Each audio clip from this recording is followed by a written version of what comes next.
Let's talk about color expression. Everybody loves that purple bud. So what's that all about? In order to maximize a plant genetic potential, you need to have proper nutrition.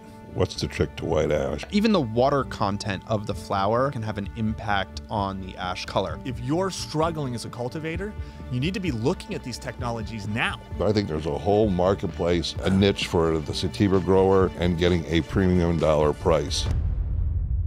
You want to make more money, greater profitability, and a fatter bottom line? Then today's show is your show, because we take a deep dive into cannabis plant nutrition. We talk about substrates. We talk about plant disease. We talk about macros, secondaries, and micros, and how important they are to your profitability. In fact, we're going to give away a little secret about how to raise terpenes with one micronutrient. Because today's guests are Adam Floyd and Sam McGuire with Arvum Labs. And by far, they are the experts at tissue analysis, specifically in cannabis. They're the #1 company in the world when it comes to that data. They have more than anyone else. So hang on to your horses, because today's show is going to make you way more money. Well, we're here with Adam and Sam from Arvum Labs. And what does Arvum Labs do? Because I got to say, this subject is extremely important. The subjects that we're talking about today are the difference between making money and being profitable or not profitable. So take it away. All right. Thank you, Mike. Appreciate it. So we started Arvum Labs about 3 years ago. Okay. I spent the first 8 years of my career developing hydroponic fertilizers. Yes. And you were our competition at one time. I was your competition. That's okay, yep. though. Yep. And you know, now we're obviously working together, which is great. Yep. And you know, so we early on in my career, in about 2011, 2012, we were very interested in how you know, the nutrients we were formulating were comparable to, you know, were they sufficient for rapid and intense plant growth? So we started trying to reach out to some of these labs to do tissue testing. Yeah. And got a lot of resistance. People didn't want to, they wouldn't touch cannabis. They didn't want to talk about hemp. They wouldn't talk to you about it. The turnaround times were sometimes between 7 and 24 days before we would get data back. And so fundamentally, we wanted to take a new approach to a very antiquated type of analysis, right? So a lot of these labs were used to working in traditional ag. And as you know, cannabis moves fast. Yes, right? It does. And people want answers quick.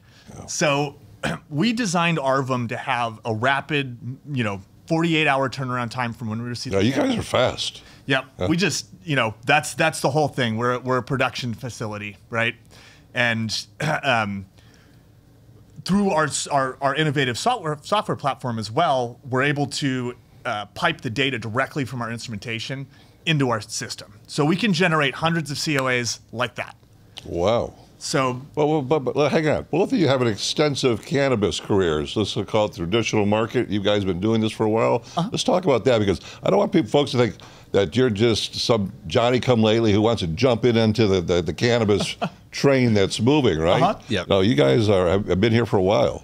Yeah, I've been in the industry professionally for about 13 years. Yeah. And, not as professionally prior to that, but you know, had an experience at General Hydroponics, Vermicrop Organics, Hawthorne Gardening Company. Sure. I helped the cannabis division at Perkin-Elmer, setting up. Perkin-Elmer's, for those who don't know, that makes some badass testing equipment that's top of the line. Yeah, yeah. So what was it like to fool around with all that equipment, all that stuff? It's a blast, actually. I bet. I actually own a consulting company. I build cannabis testing labs all over the world too. You do? Yep. Great. So still very involved in the science of it. Yeah. Very, in case you can't tell, very deeply passionate about the science of the plant and, you know, all aspects of it. And so, you know, I've been involved. I'm a very, very passionate gardener. I love the plant. I love the industry. Yeah.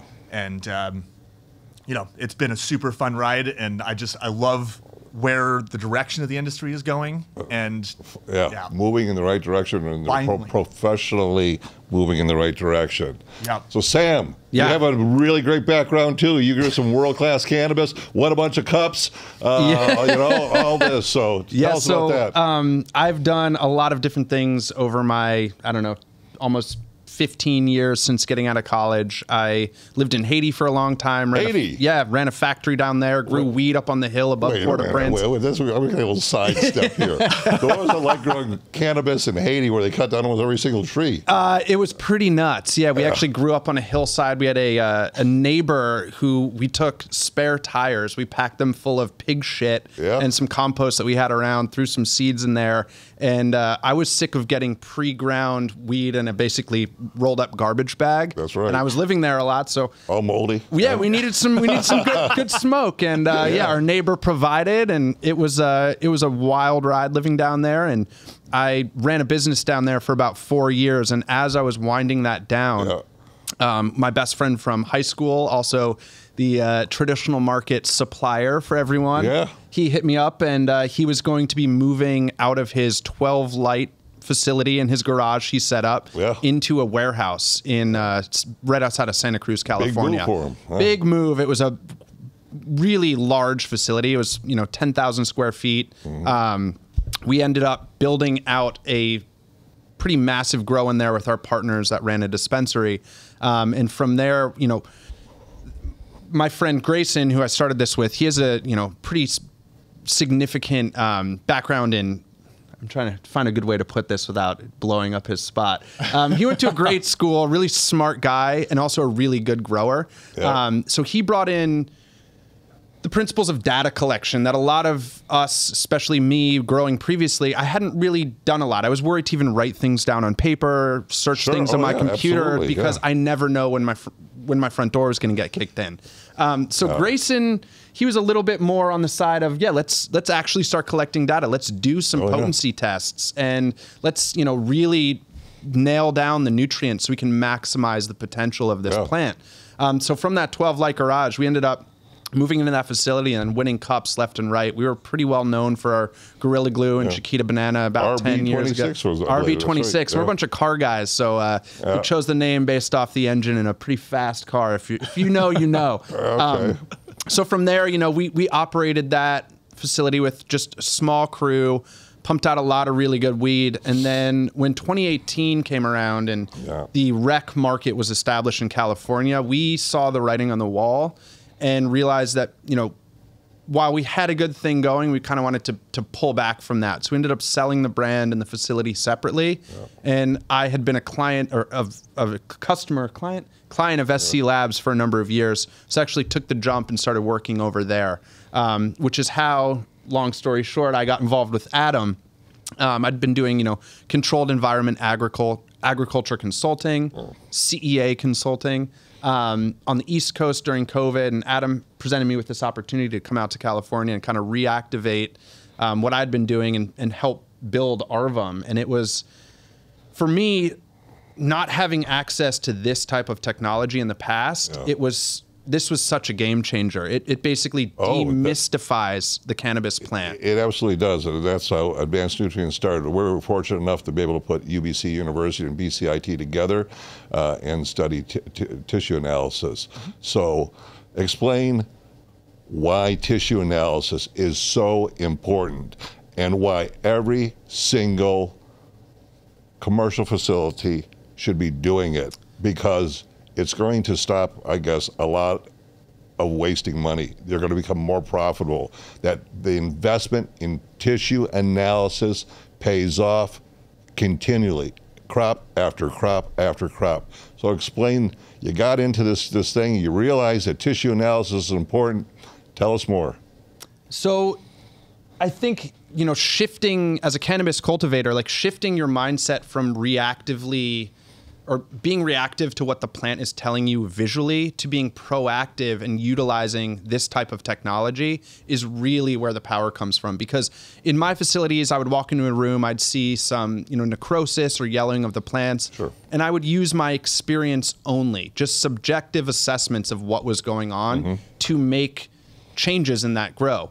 And while that works well, sort of, it isn't the best path forward, especially as the market prices come down and there's a lot more pressure on us these days to maximize yields, quality, and to really push that product and have it be, appealing in the market. There's tons of booth factories out there, but to really grow weed that people seek out in the dispensary. Now that's interesting because there is a difference in the marketplace.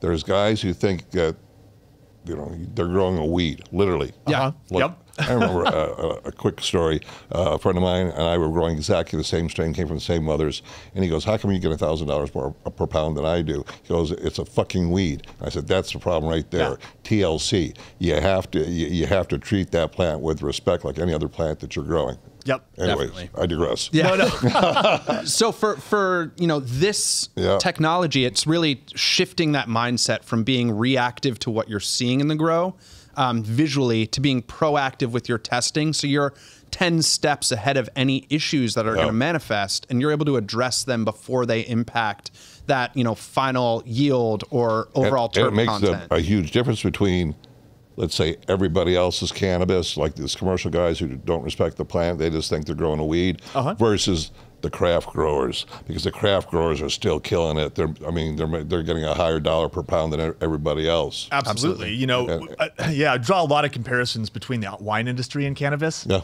Right. And there's, the alcohol content or whatever. That's not the defining factor of a bottle of wine. No, right. It's not. Much like THC. And beer too. Yeah. Flavor exactly. tasted beer. I mean, if that was the case, everybody just drink Everclear, right? Exactly. Right? That pure alcohol. Right? Exactly. As pure as you can get it. Yeah. Totally. So you think about a $2 bottle of wine versus a $1,000 bottle. $2 Chuck. Exactly. Yeah. Versus Screaming Eagle. I was going to say, All the states. Yes. Yeah. I'm not going to hate on $2 Chuck. I drank it all through college. God bless it. Yeah. But there is a big section of the market that is very focused on quality, right? Yeah. And the long-standing process for identifying toxicities and deficiencies has been visual cues. Yeah. Right. So now with your testing, leaf analysis, you can get ahead of the problems. Is that accurate? Absolutely. Yep. So when you see a visual symptom on your plant, whether it's a deficiency or toxicity, it's been there for somewhere between 3 and 12 weeks Really? before it starts to manifest. Wow. So it's much like, a disease in a human, right? Like cancer. Cancer has been growing for 7 to 8 years in your body before it shows, right? Exactly. I don't not have cancer Monday and have cancer Tuesday. That's right. Yeah.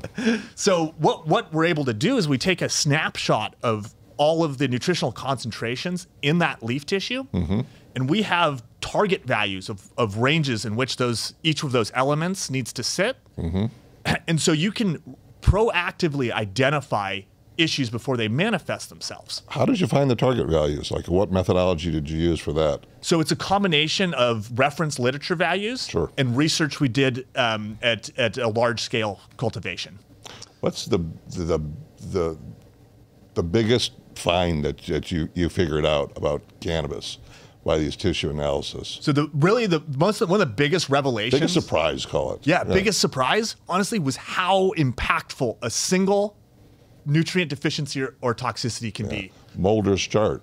And that goes to the Liebig's barrel analogy, which we like to use all the time. I can let you wax on that, but essentially, you're only as strong as your weakest barrel stave or your shortest barrel stave. Think about a wine barrel sitting there, and it's made of a series of staves, which are pieces of wood, all creating that barrel. Think about the plant nutrition as the liquid inside of that barrel, and the plant or total plant health as the liquid inside of that barrel. So you're only able to hold as much capacity as the lowest stave of that barrel. I think that was a pretty good explanation of it. And that's really like shifting that mindset to understanding there's technology too. Like Adam said, as we developed these target values, we had to develop them because they did not exist because of the nature of cannabis being in the shadows for so long. There wasn't research at universities, spending millions of their dollars to find this out. I've worked in other ag industries where you walk through and they've got a big binder full of target values, to do specific things. Like I was with a tomato farmer walking through his fields, and he pulled out this binder and he's like, do you want to take these tomatoes and make ketchup, or do you want to make pasta sauce, or do you want to make salsa? They get very specific with it. And for cannabis, we just did not have that ability to go out and find target value. Okay, so if you want to grow plants to make hash, those target values are going to be different than if you want to make something with a high THC. Exactly. Right. Exactly. Yep. Are you finding also, because this is fascinating, you guys have taken so many samples, what about cannabinoid profiles and terpene profiles? Absolutely. Oh, we'll get to all that. Yeah. All right. Oh, yeah. So one of the things we've actually found over the last 3 years of doing this analysis is the target values we developed, they're great. And it's like a really good middle of the road baseline. So if you are really struggling and you're trying to get your facility up to just the point of profitability, these target values are awesome. It's just, this is good. That gets you in the ballpark. Gets you in the ballpark. And then you fine tune. Exactly. Exactly. Yep. So we actually have the ability to then further fine-tune those target values specific to genetics, specific to facilities, and specific to clients. So what about if you're growing outdoors, in light dap, or indoors? Do those target values change? Yes. Yes. Yeah. And interesting note on that too. You know, we don't just only look at one aspect of a cultivation, right? So we look at the fertilizer, the input, the output, the media. We'll do an environmental analysis, because sometimes the issues with the plants are not nutritional. You're right. Yep. It's environmental. Totally. So absolutely. Most of the time it is environmental. Yeah. So, you know, I could have a perfect fertilizer, but if I stick a plant in a dark room, it's never going to grow. Right. So what why we always start with leaf tissue initially is it provides the best snapshot of exactly what's going on inside your plant. Right. And then if we test the fertilizer solution and we go, hey, the fertilizer solution looks good, but your plant is deficient in molybdenum and iron, but it appears to be sufficient in the fertilizer, then we know there's an auxiliary issue occurring. Really? What is that? What usually is that issue in that case? A lot of times it's the pH of the substrate, right? So if you have nutrients absorbed based off of the pH of the water and the substrate, right? It forms different complexes with the iron and molybdenum, and so depending on what that pH range is, the absorption can change substantially.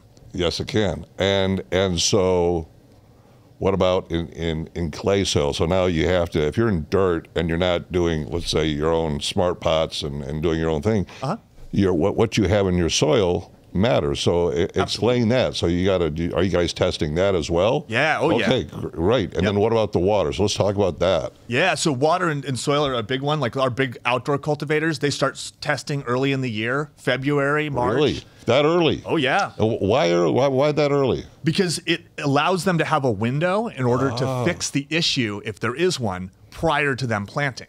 Okay. Right? You as a general rule, like, you don't just never change the oil in your car until it blows up and put a new engine in it. Right. You got to do these checks. You got to get the oil changed. And to that point too, you don't just put a new engine in the car when you hear a knocking and just say, yeah, like whatever, I'll just get a new engine. It's fine. Doing this testing can sometimes save you money, time, and frustration, because the issues you may be seeing in the plants might be a pretty easy fix. Yeah. You just need to be able to identify the root cause of that issue and then have an objective path forward. So when you're dealing with the lead cultivators and the cultivation team, how are they in accepting this new way of getting information and looking at their crop? I mean, a lot of guys have some pretty big egos in this industry. No. And so, go figure. And so now you're bringing in empirical data. Yes.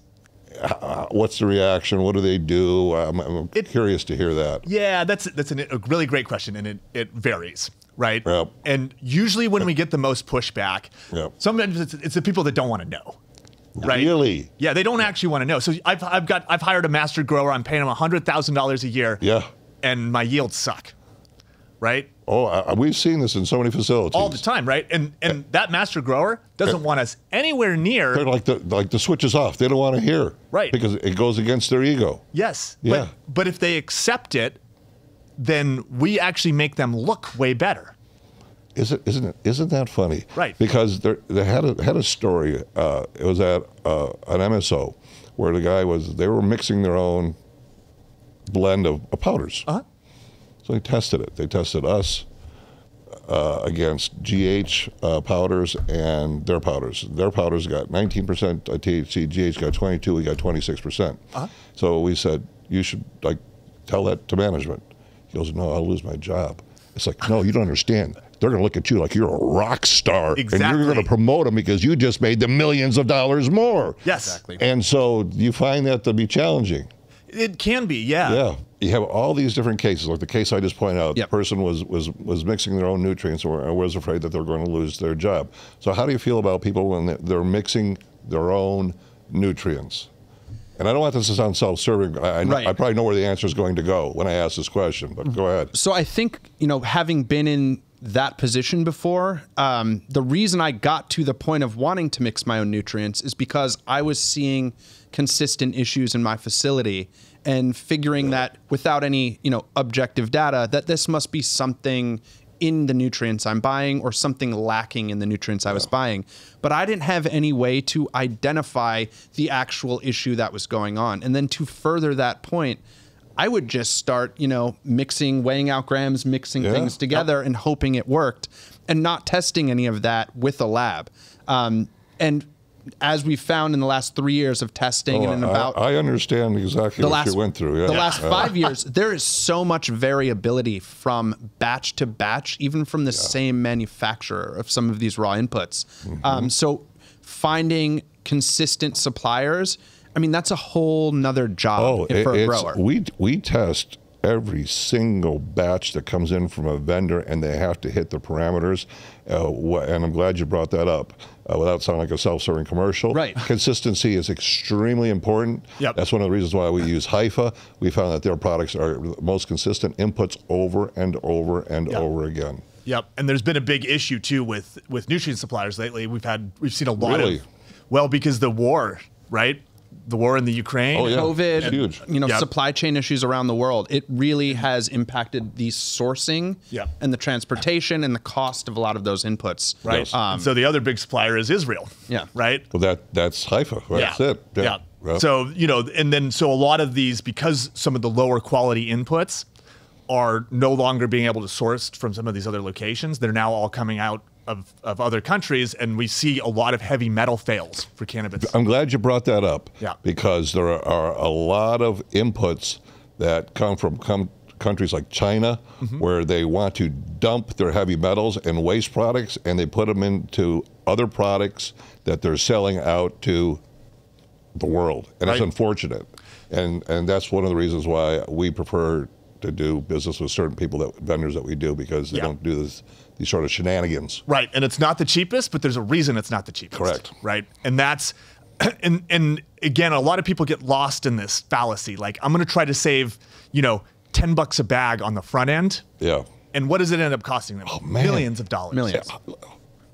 In some cases, tens of millions of dollars they lose. It's scary. The biggest mistake that I see the money guys making are looking at their inputs as a line item. And they're not realizing that the inputs are directly related to the value of the output. Yep. 100%. I'm glad you brought that up. Absolutely, absolutely. And so with our testing, all that data is empirical. It's unfeeling, right? So we talked a minute ago about how do we get in with these egos and these big cultivators.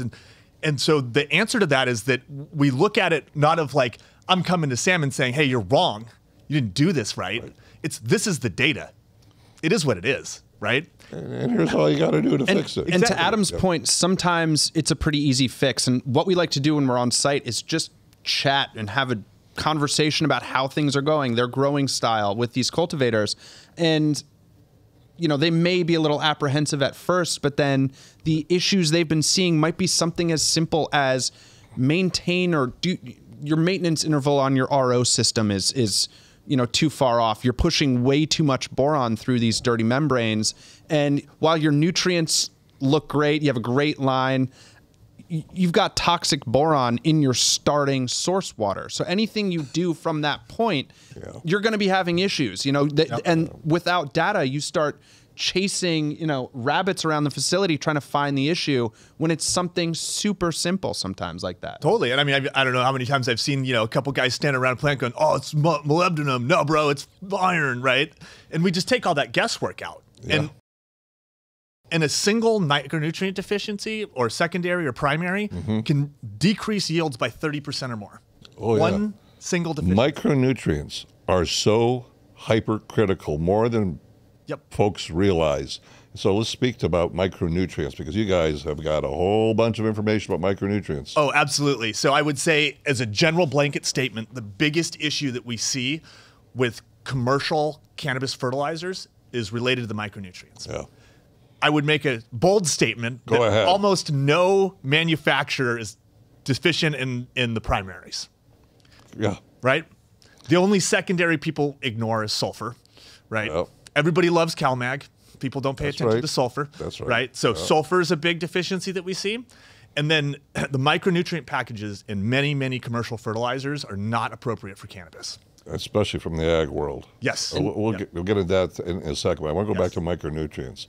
One of the reasons why our organics do so well is because the micronutrients that are in there, they're all chelated. Yes. We had to search like crazy to find a company that can manufacture a micronutrient that was chelated, that was readily absorbable for the plants. It took us a long time, and it's OIM certified and OMRI certified. Wow. These chelates, and it makes all the difference in the world, because the challenge that they have with organics is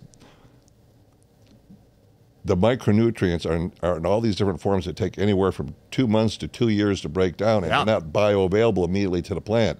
We found a way of making the right ratios, bioavailable, instantaneous. And so micronutrients are deadly important. Oh, absolutely. Yeah. And that's what the biggest thing we see. We see a lot of copper, a lot of iron deficiencies. Well, copper.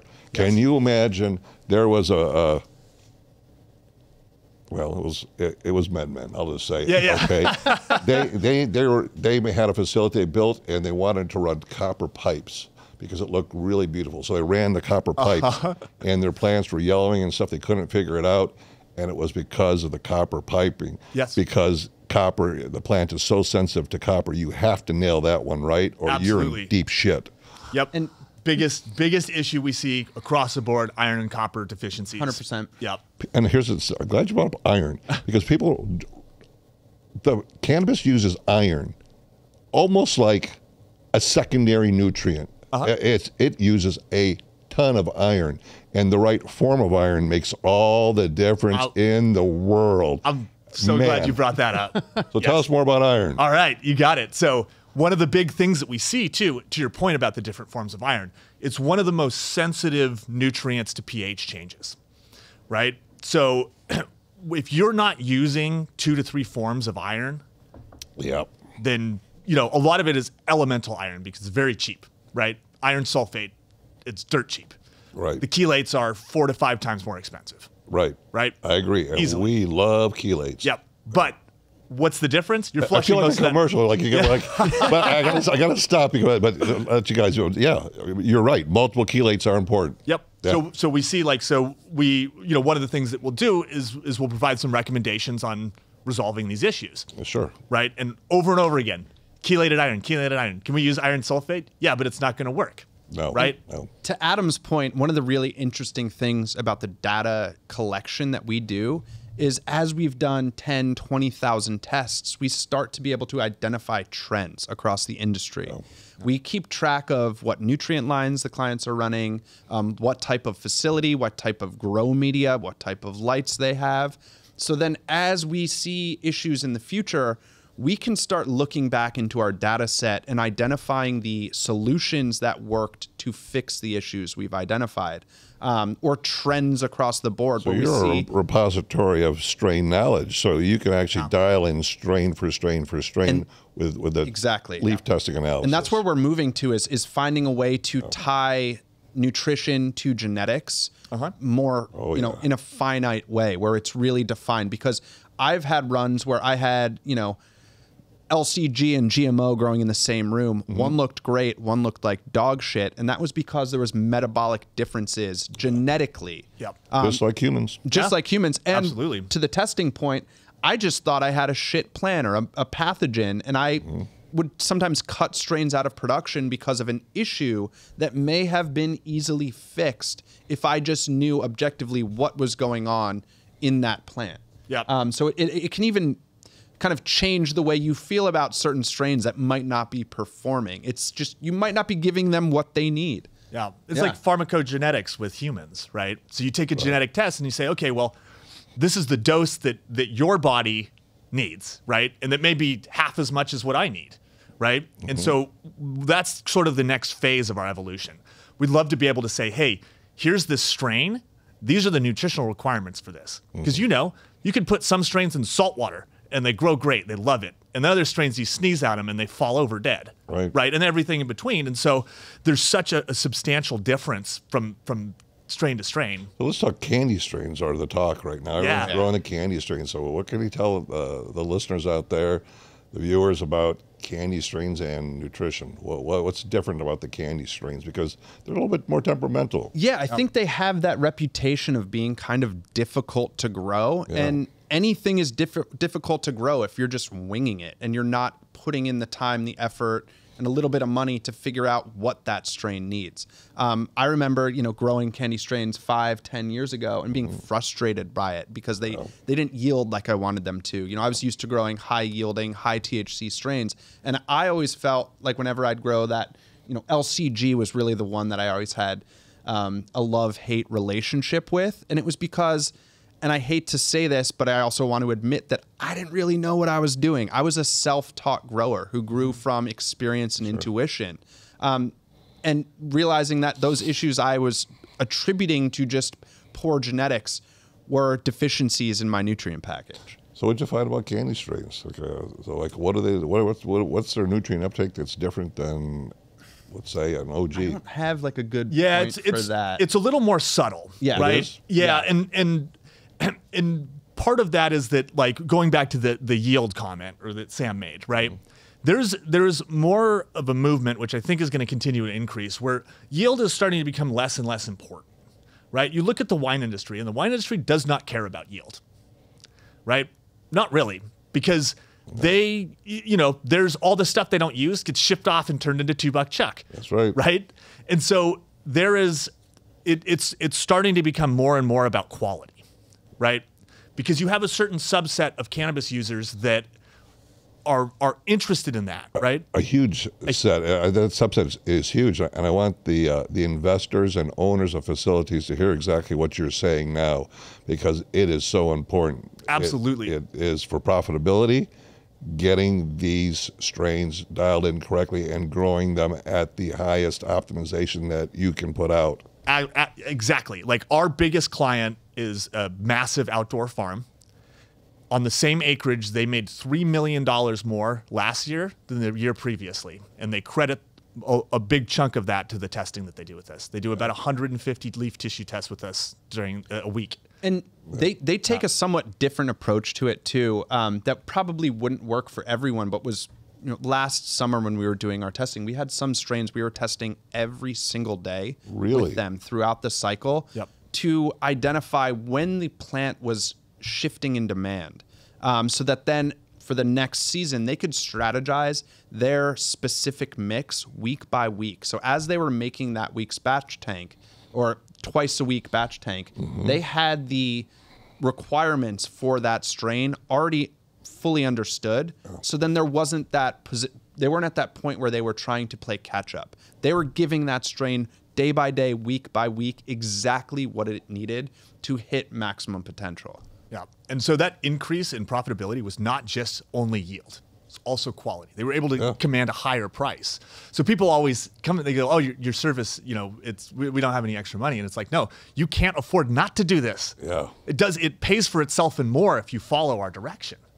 Right? So absolutely. And even if you've got everything really dialed in, why not? It's a form of insurance. Send in a couple tests. Make sure that you know what you're doing, right? We had an instance where they accidentally dosed 10 times the calcium they had intended to. Yeah. What happened? And we caught it before they saw any visual symptoms. They went home for the weekend. I think we picked up samples on a Wednesday, had data released by Friday afternoon when everyone was heading out, and they were going to come back Monday morning. And we saw toxic, which is a word we don't like to use a lot, right, excessive levels of calcium in their facility, and said, hey guys, we just identified this issue. Were they mixing their own or using someone else's brand? I think the issue was that they'd actually dosed 10 times more than they were supposed to. Yeah. I had a heavy hand. Yeah, Bag. exactly. Oh. And they walked back in as that facility was starting to go to shit, and we're able to save it. Congratulations. Yep. Yep. So they came in early the next week, and they saw all this shit, and they were able to figure. We already knew what the answer was, and so they were able to proactively fix that issue and save their cultivation. Wow. And to that point too, slightly unrelated, but one of the other things we've realized and identified through this type of testing is, and I talk about this all the time. I'm sure anyone listening who's met me, I've probably had this conversation with you. But for me, I'd walk into a room, I would see some necrosis or yellowing. My instinct at that time was to hit it with CalMag. We'd pull up these leaf charts and try to say, do you think that's a calcium deficiency? All right, let's try to hit it with CalMag. When in reality, it may or may not have been that issue, but I had no idea. So I'd go in there, have my guys, or I would go in with my sprayers, and I'd start hitting it with a lot of CalMag, not realizing that that was calcium nitrate, magnesium nitrate. And for every single calcium or magnesium you're giving the plant, you're giving them 2 nitrates, which will green things up, make it look lush and happy in there. But really, it's a Band-Aid on the issue, and it may disguise the actual problem going on in your facility. And without doing regular, proactive leaf tissue analysis, we'd get to harvest and we'd be missing a pound per light. And that's huge. Yeah, throwing up our hands up in the air like, what did we do? Management would say, guys, what's going on? And we'd say, I'm not sure. Maybe it's just the genetics. They're not as vigorous as they once were. We might need some new moms. And to that point, too, doing proactive testing, you can start creating a historical data set so you can figure out why I had an extra pound of light, why I had, a significant decrease in my yield. So a customer of yours, client, would just, take a leaf sample and they would put it in a bag and they ship it to you, right? Uh-huh. So where is the best place to take the samples from during the different times the plant is growing? So we want to grab phases. those samples from where the plant is shunting those nutrients during that stage of growth. And we have specific target values for each stage of growth as well. Really? Because those demands shift in the plant. Yes, they do. Yes, they shift yes. between veg and bloom. 100%. And so do the micronutrients. So, we talk about flushing and tapering off at the end. Yes. But you can actually see how effective your flush is through the data. We want to taper that nitrogen off. Okay, everyone talks about white ash. So what's the trick to white ash? Because it's a nutrient. We'll decide. There's a few factors that contribute to that. I mean, I think it's still up in the air. We're doing some internal research. Okay. Correct me if I'm wrong, Adam, but it comes down to, I think, sugars in the plant is a really big one. And calcium's a big factor. Calcium is a huge one. Yeah. And even the not water content. What is the... Water activity? Moisture? No, water content, not water activity. Yeah. So even the water content of the flower, when it's coming out of that jar, can have an impact on the ash color. Well, that's interesting. Yeah. So what do you find that with less water, higher water content? You want to be like 8 to 10%, and then if you bump the calcium up to 8 to 10% towards the end of the growth as well. Yeah. We've seen anecdotally, that seems to make a significant difference in the smokability, right? Okay, you get that sure. nice ash from the high calcium content. Okay, But towards the end. Yes, towards the end, right? But you don't want to crank that calcium through the whole grow, right? Yeah. And so again, it's these trends that we're starting to see, and we're starting to collect this data. And our goal is to get everybody to grow 3+ pounds of light.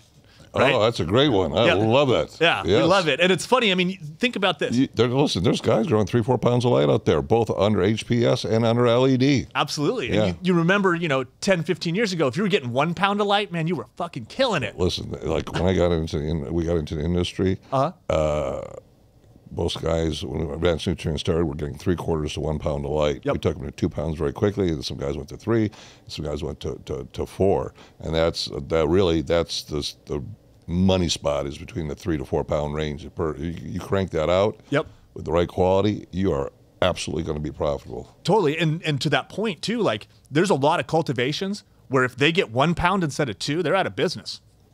Oh, yeah. Right?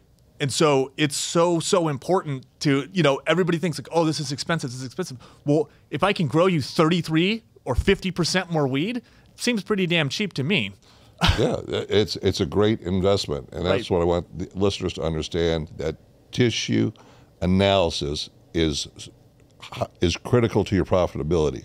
Absolutely. Yep. And we are. And how often should they be taking it? Like to samples and we have how do you get clients that do- started? Yeah. It depends on the facility, whether you're indoor, outdoor, and what your goals are. But most of our indoor cultivators are on a weekly sampling schedule. Okay. Most of our outdoor guys are on a bi-weekly sampling schedule. So sending samples in every 2 weeks. We created a program we like to kind of call the Analyze, Optimize, Thrive program. Okay, so tell us about that. For that first iteration, we'll do data collection for a full run. Typically indoor, it's about 10 weeks. We'll start in veg all the way to the end of flower, just to see how those plants are performing in there. In the Thrive step, we're then going to be proactively making some recommendations based off of that previous run's data. And in Thrive, we push them to basically take all of everything that we've learned in the previous 2 runs and really maximize that potential. I just lost my train of thought. I had one other point I was going to I do it all the time. Thrive. Yeah, thrive. So yeah, most guys just being proactive. It's weekly indoor, bi-weekly outdoor. Okay. And the reason that we test somewhat less frequently outdoor is that there's not as many environmental factors that we can control. Right. Right? Like, Mother Nature's a bitch sometimes. yeah, man, she does not listen to me. Doesn't do what I want. So, but that frequency is important because if you do, think about it as an insurance policy, right? Absolutely, an insurance policy. It's just like, this is like, I want to say in a polite, kind way. It's like if you're not doing it, you're not at top of your game. Every Exactly. single commercial farmer does tons and tons of tissue testing. The most successful clients that you have do the most analysis. Yes. Makes sense. Yep. It also comes down to resource management, which is a really big one. Nutrients, they're an expensive input. And if you are overfeeding your plants, not only are the plants going to be pissed off, you're going to see, issues with yield and overall quality. You're literally also putting money down the drain in that runoff. And also, depending on the nutrient company, one nutrients company 2.5 might be like someone else's 3.0 EC. Yes. 100%. Yep. 100%. And so you got to use less nutrients and to get the same results, which means you're going to get a better price point. Yep. Right. And Per gallon. Yeah, absolutely. And to your point with the EC, that's this long-standing like, okay, well, I've got this EC. It's 2.5, it's 3, whatever. Yep. Well, I can go stick a probe in salt water. It's going to give me a really high EC reading, right? That's right. But it tells me nothing about what's actually in that fertilizer solution that's being correct. fed to the plant. Yeah. And so, you make okay, well, I'm adding 4 mils per gallon, blah, blah, blah, blah, but you don't really know, right? And so we like to test the source water. And one of the biggest issues that Sam had touched on earlier is we can actually identify when RO filters are starting to fail. How? Boron. Really? Explain that. So It's fascinating. yeah, so chemically, boron is the smallest molecule. It's the first one to start making it through a failing RO system, and it actually magnifies the boron in the water, right? Because you've got all that wastewater going out, and it's actually concentrating the boron in your source water. That's very interesting. That's a huge tip. Oh, it's great. Boron will indicate whether your RO system is starting to deteriorate, fail. Yep. Is it usually the membranes, the filter beds? It's the membranes. membranes, So membranes. it's people, again, trying to save pennies and losing dollars. Man, right? I see that over and over in this industry that they're and I can understand too, because they're like, hey, we're barely hanging on. If we make one little mistake, we're out of business. And I get that. It's a scary position to be in. Totally. Really scary position. But they also have to realize, bring the professionals in. Allow them to help you help yourself. Yes. And put your ego to the side, because you're about to become a better grower. Right. And to that point too, like, we're really good at walking into a grow that is on the brink and helping them fix the issues. How many of those success stories have you had? Go ahead. We've had do some bragging, because it's important. Quite a few. You know, we operate across the country. I'm based up in the Bay You do Area. in all 50 states? Yep, we've taken samples from Alaska. Really? Yeah. Okay, good. And a lot of times, like, back to that point of overfeeding, we had a client who was pushing about $5,000 worth of excess nutrients down the drain every single month. Yep. And we identified that through leaf tissue analysis. And the interesting thing is, you know, I'm guilty of this too, of thinking more is better. Like, just keep feeding absolutely these plants, maximize what I'm giving them. And not only are you going to waste the nutrients down the drain in the runoff, the plants aren't going to perform. There are limits to everything, especially plant nutrition.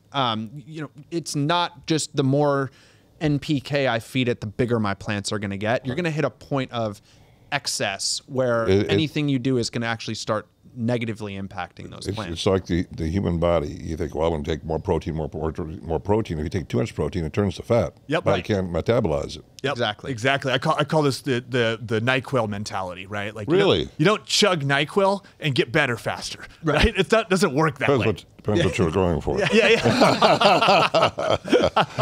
Yeah. So, you know, again, people like Sam said, they've got this mentality that more is better. Like, just push it. Right. And again, if you're deficient in one micronutrient, it doesn't matter how much you feed it, right? It's like, in chemistry, it's called the law of limiting reagents, right? So if I'm building bicycles, okay, and I've got a bicycle frame and I've got bicycle tires and handlebars and a seat. Yeah.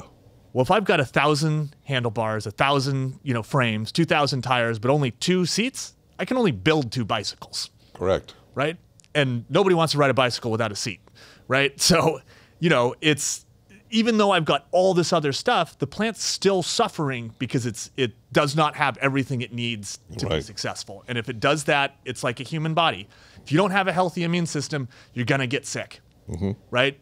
You're not gonna, somebody with cancer with a healthy immune system has a much better likelihood of survival. So let's break this down. Let's start with the macros. What's the biggest mistake you see in macros going on? Too much nitrogen in bloom. Yeah. Too much phosphorus in veg. And too much nitrogen all the way through to the end of bloom. Yeah. Because you're not doing leaf tissue analysis to identify that. Your flush might not be working.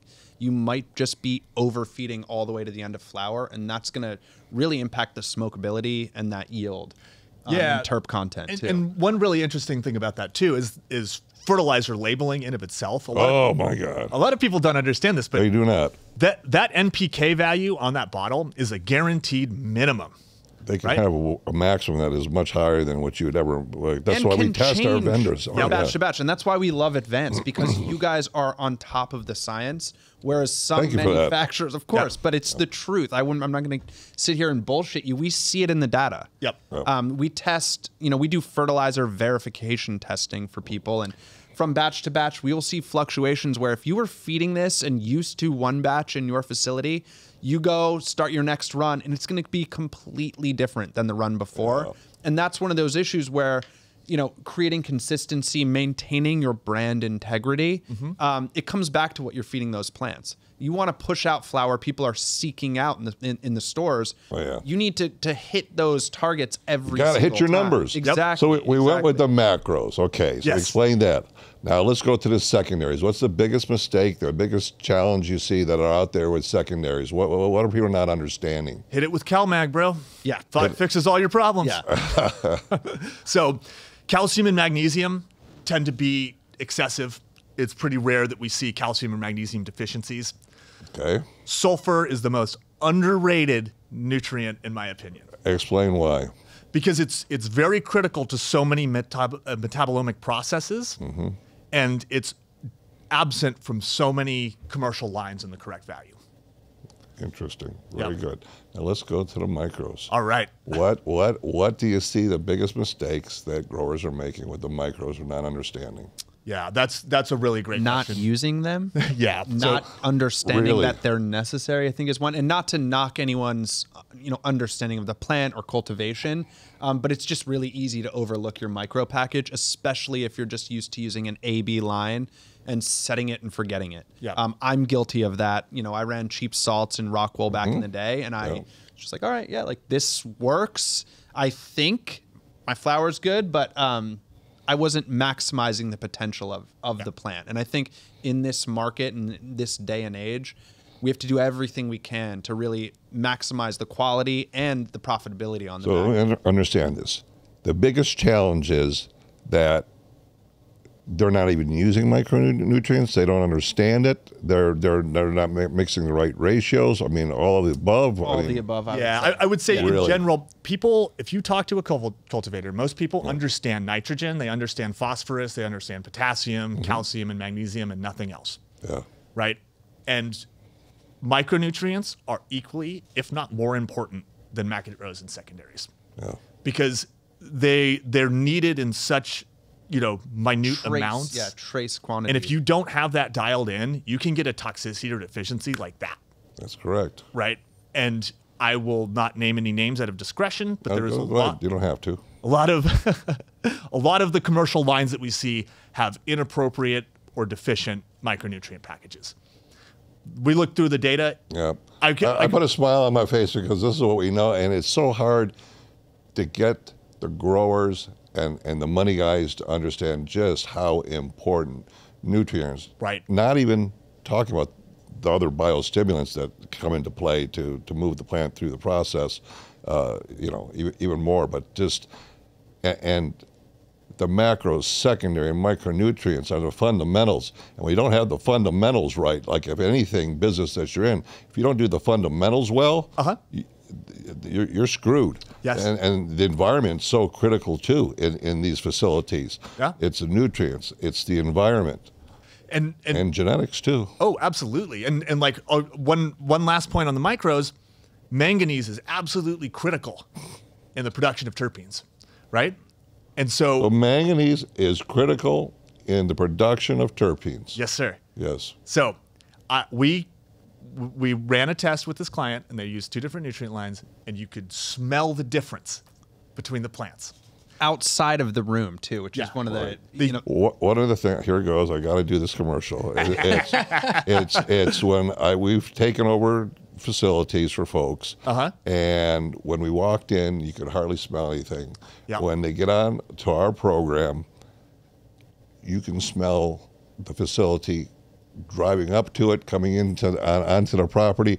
You can it just smells beautiful. And that's the exciting part of cannabis, right? Yeah. It's cannabinoids are interesting and fascinating. Delta 9 THC is fascinating. Oh, But the difference between the $2 chuck and the $1,000 bottle of wine is the terpenes and the cannabinoid profile. And the terpenes, I always say, guide the outcome. Yes. I always look at the cannabinoids as being like a 747, those big, beautiful Rolls-Royce engines. Yep. Those are the cannabinoids, and the flight control system. Those are the terpenes. Yes. Yes. Yep. Oh, man, And that's great. and That's a so great analogy. That's how I try to describe it to folks. Yep. I think too, the market for some reason was just so focused on THC content. Yeah. And looking back on my just life as a cannabis consumer, I don't look back and think, oh, I remember that 38, 40% plus strain I smoked. My favorite strain I've ever smoked is a 19%. What is it? Well, what It is was a Oregon Diesel. We called it Pink Really? Panther. We had in our facility, but the terp profile on it was so good. Smoke a joint, it tasted great all the way through.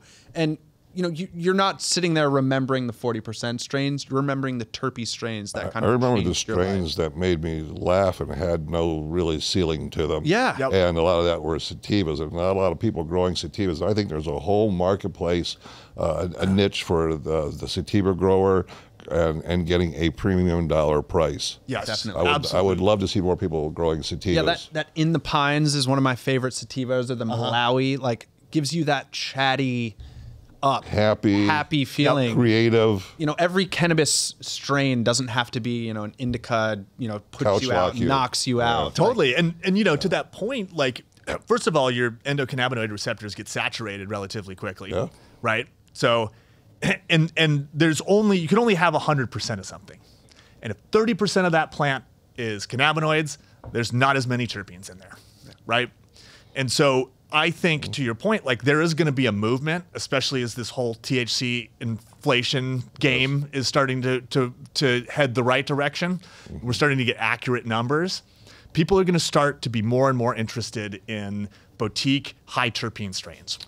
Agreed. Yeah. Agreed. We have some products coming out in the future that actually raise terps. Oh, cool. Nice. Yep. Yeah. Nice. Yeah, I did a tremendous amount of research on terpenes. Yep, I'm very passionate about that. It's one of my favorite, you know, fields of study in cannabis. Yeah. We partnered with Abstracts. Oh, okay. Cool. On Cool. a product. Nice. And those guys are geniuses when it comes to the scientific analysis of terpenes. Yes. Yep. Yeah, that's so cool. And I think that there's going to be more and more of a push for that in the market. You know, it's going to become less about high THC and yield, because the reality is you know, we could grow cannabis for the entire country in a very small space, right? That's actually accurate. I forgot what they said the space was. Something like 90 acres. Or something. And it was like, what? And it was unbelievable when I heard it. But yeah. I mean, it's crazy, like the amount. And so, again, like, the market is going to get saturated with low-grade cannabis. Eventually, when the pharmaceutical folks come in, whatever that is, whenever they're sick of making our lives miserable, right? They will everything that we're talking about today is going to be extremely important to them. Yes, because different kinds of profiles are going to make different kinds of cannabinoids spike higher than other types of formulas. Yeah, and totally. And going back to the pharmacogenetics, you know, the genetic testing. That's going to, you know, at some point we're going to be able to essentially prescribe specific strains based off of your genetic information.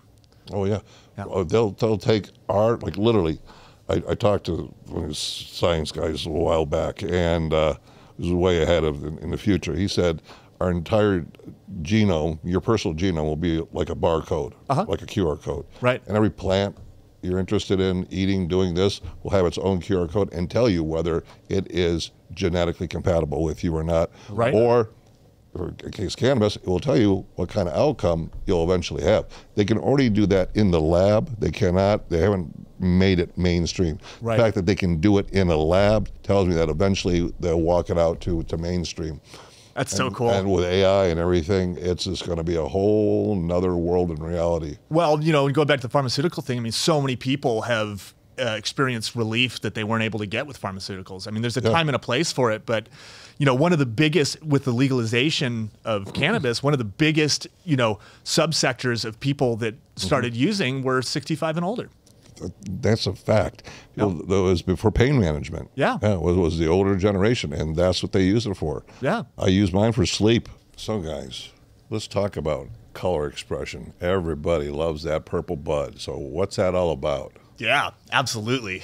So, you know, it is very genetic dependent, right? So where that fits in with your nutrients is, in order to maximize a plant, an animal, a human's genetic potential, you need to have proper nutrition. Up until about 100 years ago, humans were much shorter than we are today. That wasn't a genetic issue. It was an environmental issue, right? Poor nutrition, you know, bad living conditions, so on and so forth. If you go look at medieval beds, they're very, very tiny, right? That exact same concept applies to cannabis. And so if you have the proper nutrition, you're going to be able to maximize your plant's genetic potential. And if your plant is predisposed for that color expression, you're going to have some beautiful purple buds. So nutrition-wise, what do you have to give? We've heard these things, you cut out the phosphorus, you keep the root zone at 55 degrees or less. And what is that accurate? Is there other things that play into that we're not aware of? It's a lot of environmental too. Like I think you said, I have some guys who put, you know, ice on the top of their pots and things like that to really cool that root zone down. They'll chill their input water in the last like 2-3 weeks of flower. But also tapering out your nitrogen, I think, is a really that's a important huge one. Yeah, and doing that effectively and tracking how you're doing that. So how early do you start tapering out your nitrogen? What week? Let's say you got a 9-week strain. I mean, talk to any grower; they'll have a different answer. What have you seen? I've seen. I mean, between Well, I know it's strain dependent, but strain dependent, facility, grower dependent. as a You general start rule of thumb. thinking about it, I think, 2 weeks from your harvest Okay. date or so. Yeah, and one of the interesting points on that too, like there's a lot of growers that use, essentially trigger the plants into senescence, right? So the plant thinks that it's dying. This is oftentimes done with chloride, right? Potassium chloride, whatever, and the plant thinks that it's actually dying. Also, the drybacks. That's a mechanical stressing. Exactly. Exactly. Yep. So when you cause that plant stress and it thinks it's on its way out, it's going to pump all of its energy into reproducing, right? And that's when you're going to get those big, beautiful purple buds. That's right. When you do the drybacks, you get the high salinity. He thinks, "Oh my God, the end of the world's coming. I got to start reproducing here quickly." Save my genetic line and my family. Those plants don't know they're in a room full of other. I mean, I'll take that back. Those plants do know they're in a room full of other plants. Yeah. But they think that this is the end for them. They don't know they've got a whole set of clones cut in the back of the facility. They're trying to basically save their species and their little plant brains. Yeah, I mean, you see similar techniques in wine cultivation, right? They'll cause the wine, they'll stop watering and stuff to cause Yes, they do. That's stress. right. Yeah, they stress the grapes. And it causes the grapes to produce more sugar, right? Because they're stressed. And so it's a very similar concept in cannabis. Very interesting. You mentioned earlier, like the minimum analysis that's on a bag. Let's say it's 20. Right. What's the highest you've seen where it's not a 20, but it's something else? How many multiples of that number have you seen? Because they don't tell you where there's like, okay, there's a minimum and a maximum, a window you have to come in at, right? Yeah. So they're just like, okay, oh yeah, it's a 20, it's a 10-30-20, it's a 10-20-30, whatever.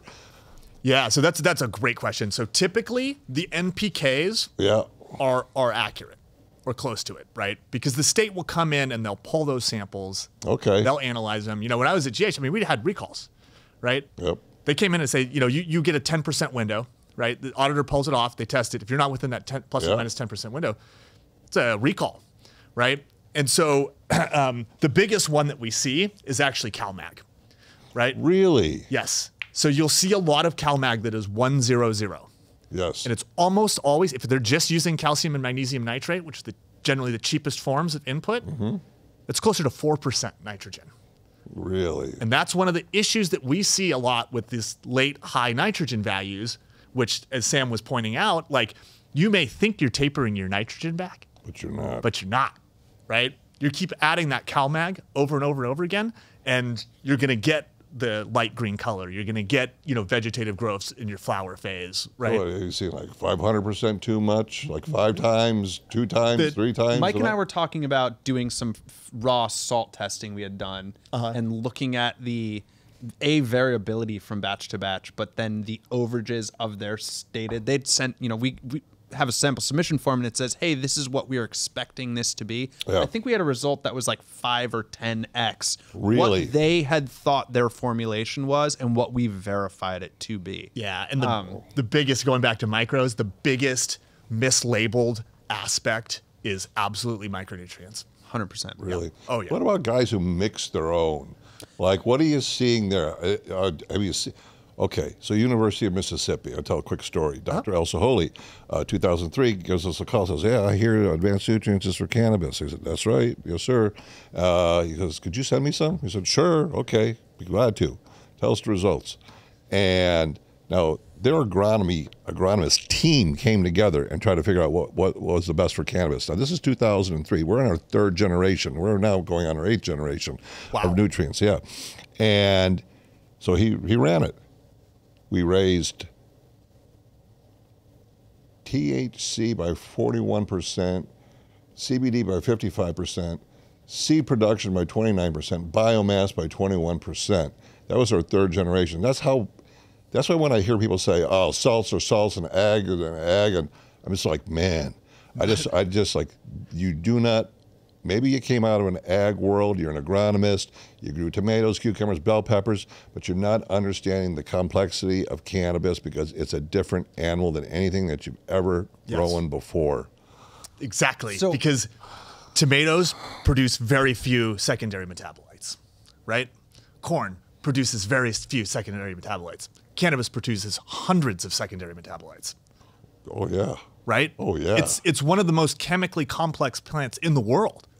Say that again so people can understand that. Cannabis is one of the most chemically complex plants in the world. It is. It's a fascinating plant with so much healing potential and just industrial potential. It's an amazing plant that God gave us. Yes, and we understand. And people just look at it as it's just a weed, and fertilizer is fertilizer, and they're going to be. That's the farthest thing from the truth. It is not an accurate statement. It shows me, I don't care how many degrees you have on the wall, you may understand all those other crops, but you do not understand cannabis. That's right. Right. Absolutely. And you know, and to know, it's like, hey, we were here to help you. But Yes. it's just, I don't know, those degrees on the wall get in the way of reality. I don't know what it is. And to your point of, guys who are out there mixing their own nutrients or making their own inputs. Yes.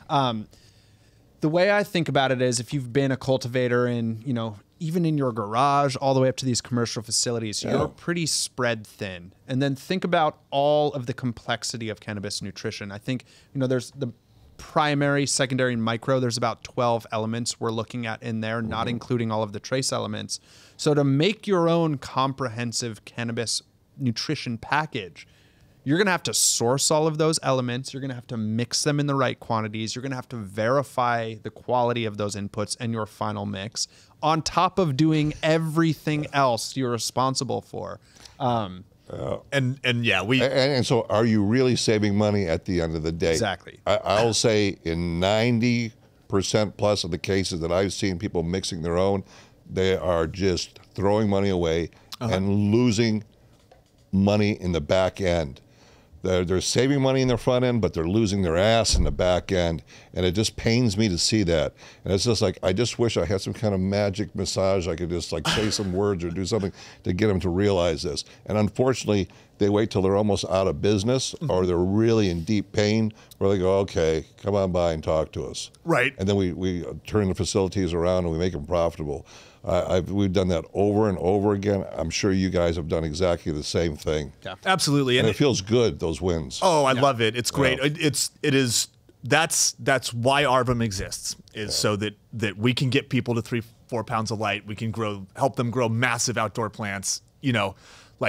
We're passionate about this. We want to, help people grow the best cannabis in the world. And to have empirical data to make those decisions off of. Right. That's also so important. Like when cannabis was in the shadows, Mike and I were talking about this off camera, we couldn't call anyone. I didn't even take notes on a computer or on paper because I was worried someone was going to kick my door in at 7 a.m. and come and find me figure out what was going on, which happened in the past. So, now that we can... It's a horrible feeling. Yeah, You hear that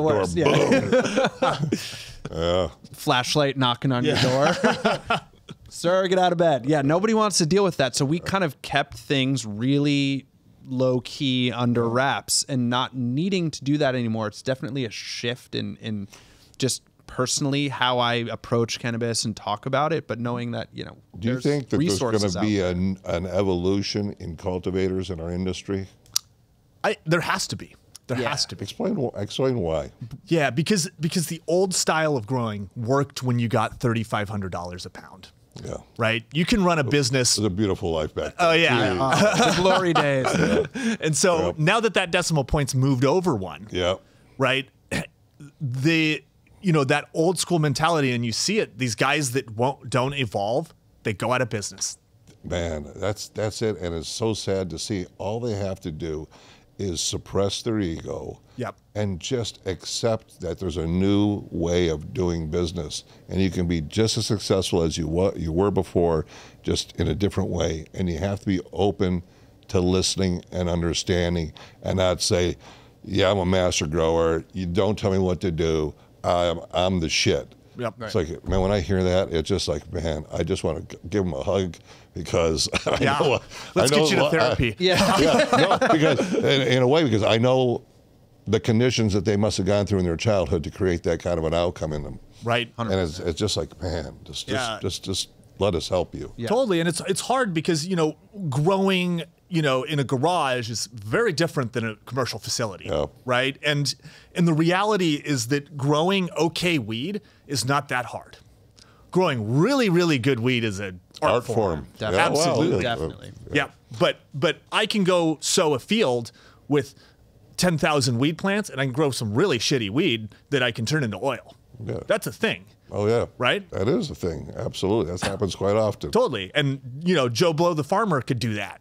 Right? That's it. And so At scale. exactly. Well.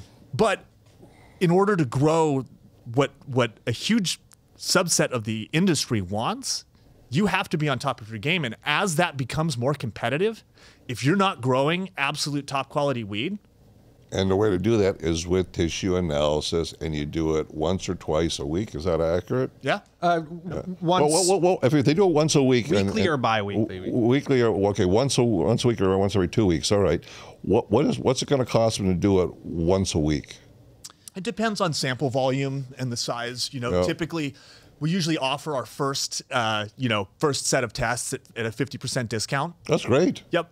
Just Yeah. to get people comfortable with it, to see if it's a good fit for them, and that our biggest concern is that they're deriving value out of what we do, Yeah.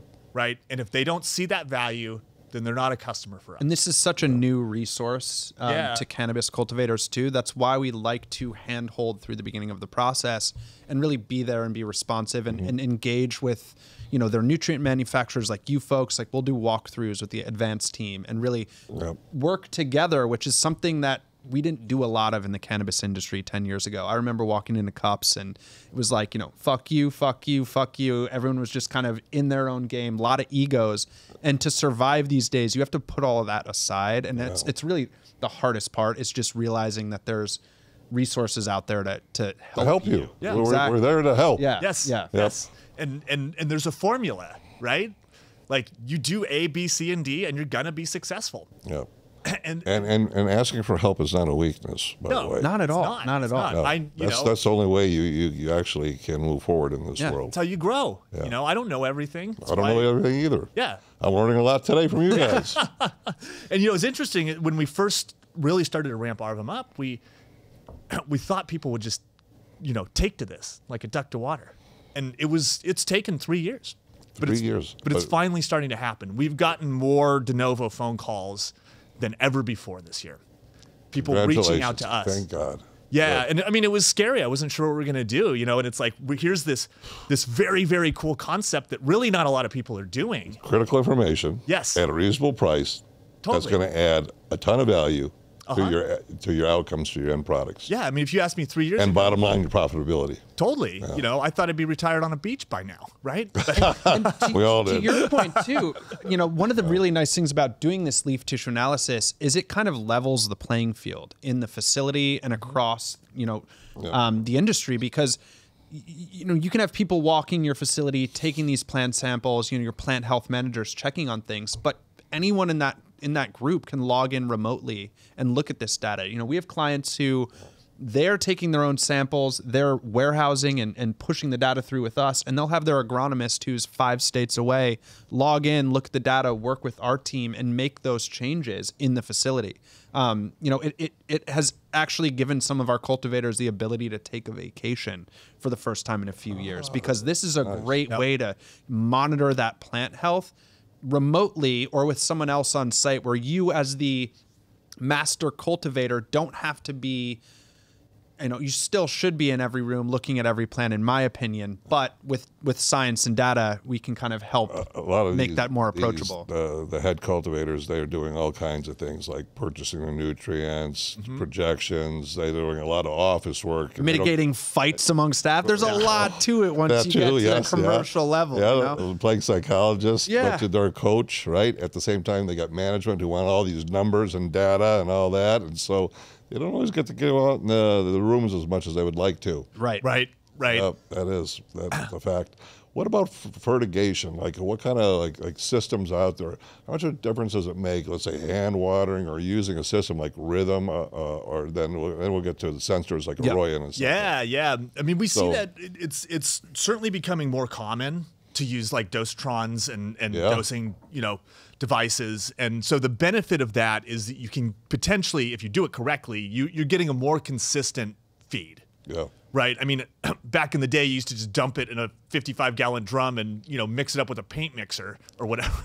Right? Yeah, I remember those days. Yeah, and so in order to really continue to evolve the process of growing cannabis, like we have to turn to science. Yeah. Right? It has to, and you see this stuff so prevalent in traditional agriculture.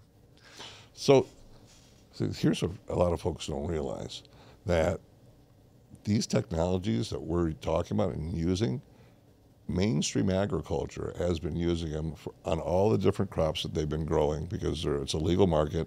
And like you said, they have these books and they know all these different, and eventually we'll have that in cannabis, but that's being developed, and it's not going to develop as quickly as some of the other crops because of the genetics of the plant and the complexity of cannabis versus other plants in the plant kingdom. Yeah, absolutely. And federal legalization is a huge barrier to that too, right? Like resources that go into developing these agricultural technologies, I mean, these companies won't even touch cannabis still, a lot of them. I remember probably about 30 years ago, I'm aging myself, I was in the Netherlands and I walked into a agriculture show, mainstream agriculture, and I saw this company called Priva. I saw these rolling beds. I went, this is the future of our industry. Yeah. One day this is all going to be like, it'll be here when it's legal. And sure enough, here it is.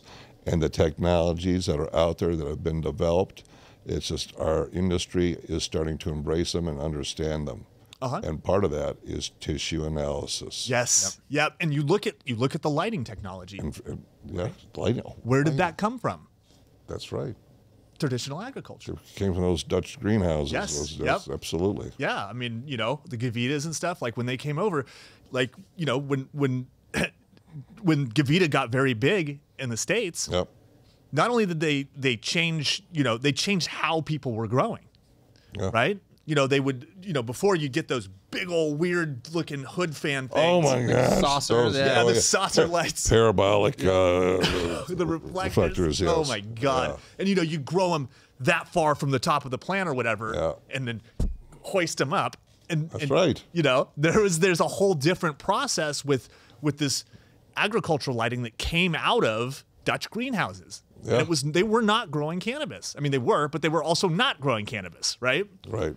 And that, we're taking these things now from traditional ag, like tissue testing. Tissue testing's been around in traditional ag for 100 years. Yeah.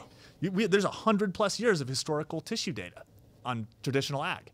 And, we internally, if it's not the biggest, it's got to be the top 3 biggest data set of cannabis tissue in the world. Yeah. So tissue, and then a fertigation system like dosatron or Rhythm, and then we get to the substrates and Arroyo. So now we got Arroyo out there. They're doing a great job. And so do you notice a difference when guys are growing with all this, and is it saving money on their nutrients? I would imagine so. Yeah. One of the biggest things that we see is, like Sam touched on earlier, people flushing $5,000-$10,000 a month down the drain. Yeah. Right. And so these technologies are helping to sort of sharpen the pencil in the growing process itself. And people they're so used to, trying to save money that. Because they're hurting right now, and they're trying to cut everywhere. I get that, but there's some places where you don't want to cut. You're costing yourself more money. Yeah, you're cutting off your right leg. Yeah. It's a short-term solution. Right. And you need to be focused. Like, if you're struggling as a cultivator, you need to be looking at these technologies now, because all that's going to happen is you're going to continue to struggle. And as other cultivators start to bring these technologies into their cultivations, they're going to leave you in the dust. And to Adam's point too, I think, some of the apprehension people have to getting a whole suite of substrate sensors, or really engaging and using technology like a Priva or Anderson systems in their grow, is the upfront cost. But more often than not, I don't want to say every single time, investing in those systems pays dividends in the long run. Yeah. I personally, like, I probably wouldn't even consider setting up or operating a facility if they didn't have substrate sensors, if they weren't doing leaf tissue analysis, just because it's so critical to understanding what the plant is doing. And like we were talking about earlier, demystifying the cannabis plant. There's all of this technology we can use. It might be a little pricey for some of these sensors to fill a whole facility, but once you get that up and running, you understand what the substrate's doing, how your nutrients are being metabolized. It gives you such a clear path forward that you will hit profitability if you follow. Data reveals the truth. Yes, Exactly. Exactly. That's what we love about data. It's not feeling. The only emotion that you attach to data is your own, right? That is, yeah. You know, and you know when you get a bad test score, that sucks. It feels terrible. Yep. But it's You empirical. learn from it. Right. That's it. Right. So let's talk about different types of growing medium Yeah. and nutrients. What have you found out with that? There's Rockwool now. Cocoa is a big thing. More and more. We're seeing cocoa. Cocoa has some challenges. Yes. So let's talk about the different kinds of medium that people are growing in. Absolutely, yeah. So one of the reasons that Rockwool became so popular is that you can just juice your plants, right? It's the biggest problem with Rockwool is it's very unforgiving, right? Yeah. So you have to know what you're doing, right? If you miss a watering or two, you might lose your entire crop, right? And so the advantages of Rockwool is that when you're feeding, you have a direct interaction between that nutrient solution and the roots of that plant in an inert media, right? Another one of the problems that we've run into sometimes is there is occasionally bad batches of Rockwool. We had a big issue earlier this year. So what made it bad? What happened there? It's still somewhat of a mystery. We're actually working with some of the manufacturers and some of the affected growers to try to figure out what's going on. People have speculated that it could be anything from the binding glue they use to actually bind the Rockwool. Some manufacturing processes can include some metals. So there was some speculation it could have been aluminum. Metals failures we were seeing. So that, I mean, Rockwool, and like Adam was saying, it becomes hydrophobic if it dries back too much. So you have one, clog in your lines, or I've had, my pump just didn't kick on for this watering cycle. That single event can impact the grow all the way through the end of the cycle. I was a cocoa guy, made the switch to Rockwool, and then I made the switch back to cocoa. Okay. Just because in my facilities, while the performance in Rockwool was pretty good, it just wasn't safe for us to use in the style that we were growing in. That's not to say it doesn't work and it can't work in some facilities. It's really comes down to the grower, the facility, and how you use it, how you operate. And the cation exchange ratio is very unforgiving with that. So now we're going into cocoa. Tell us about cocoa and the challenges with cocoa, because there are a couple with that. Yeah, absolutely. So as far as like difficulty rating and growing, I Rockwool, cocoa, soil. Yeah, right. Okay. And I'll get into the reasons why here in a second. But with cocoa, one of the big issues is salt, right? So depending on where, we used to buy multiple container loads of cocoa a week. We'd pile it all up and sprinklers on it, and the difference in quality is night and day. Yeah, it has to be washed with salinity. properly. Yeah, it's all about salinity. Yeah, with so cocoa. you can get a tremendous amount of like sodium. We've seen that. We've seen thousands of parts per million of sodium in the substrate, which causes a tremendous number of issues. What about calcium, magnesium, iron binding too? Yep. I mean, the wash agent they use for the wash agent they use for cocoa to rinse the sodium out. If I'm not mistaken, it was. Wasn't it a phosphorus? No, it's potassium nitrate. Potassium nitrate. Yeah. So they're literally washing the. They're pre-charging the cocoa. Yeah. So they basically, you've got the sodium that's bound to a site, and then the potassium has a higher affinity, so it kicks the sodium off and replaces it. And so one of the problems is if you don't really know what you're doing, or you have poor quality cocoa, you can get a tremendous amount of nutrient lockup in that cocoa itself, which can lead to a lot of problems. So it's having, triple washed, very nice cocoa is really imperative. And again, like if you're going to be cheap about it, don't use cocoa. Is my advice, right? And like, to Adam's point too, like we have some manufacturers that we work with here and there, and one of the interesting things that we've seen with cocoa is it can actually have an effect on the shelf stability. So they did a study where they were growing table lettuce in different types of cocoa, and depending on how well that was washed and buffered, it had a direct impact on the shelf stability of that lettuce, to the point where one particular wash and brand had like an extra 2 weeks of shelf stability over the competitors. Not to name any names, but yeah, every factor with cannabis has a pretty significant impact in one way or another on that final product, even down to the type of substrate you're using and how you use it. Yeah. And I'm personally a huge fan of soil. That's one of my favorites. Let's talk about soil, because it has a high CEC. Yes. Yep. Yeah. So it's the most forgiving. Yes. I like it because, you can, exactly to your point, it's the most forgiving substrate. There's other issues with it, right? You've got fungus gnats, consistency of compost inputs and stuff. I've seen that in Rockwell, fungus gnats flying. Yeah. All that stuff. But, so you like soil. Yep. What should people know when they're using soil? So what's important about that? So there's 3 major components of soil, whether you're buying it commercially or whether you're mixing it yourself. Okay. Right? So you've got your aggregates, right? Oftentimes perlite. One of the soils that we developed early on had red lava rock in it, which kind of distinguished. Was pretty cool. And so that builds structure in the soil. What you don't want is soil compaction, right? Where basically, as the plant is pulling nutrients out of it, as it's watering, the soil actually compacts into a brick, right? So you want a fairly complex substrate in there so that the roots have the ability to grow, got the ability to grow, absorb nutrients, so on and so forth. And then then you're going to add your organic components, which usually is compost. Biochar is a big one. I've been really excited about biochar. Actually, just developed a biochar, an ocean byproduct fertilizer. Microbial condominium. Yeah, it's really cool. So biochar is starting to get some traction. And these biochar works a little bit differently. It's essentially like Sam said, it's a microbe hotel, right? Yeah. So if you took I forget exactly how the math works out, but if you took it's like if you take a rock and an equal size piece of biochar, the actual living space in the biochar versus the rock is thousands of times, right? Really? It's this honeycomb structure.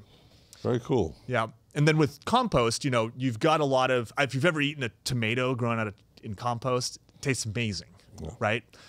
One of the reasons I love soil so much is you've got all of these auxiliary compounds that are coming from this compost and this organic matter that are absorbed through the roots. Yeah. Right? One of the best is when you mix mineral and organics together. Yes.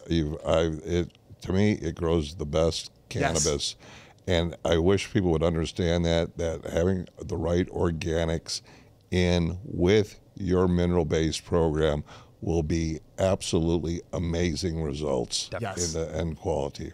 I'm glad you brought that up. Oh, it's you just touched on one of my favorites. It's close to my heart. I developed this product line called Hybrid Vigor. Okay. Which was 70% organic, 30% inorganic salts. Okay. And it was amazing. It was absolutely fantastic because you get the benefits of both. People have this mentality that you need to be on one side of the fence or the other.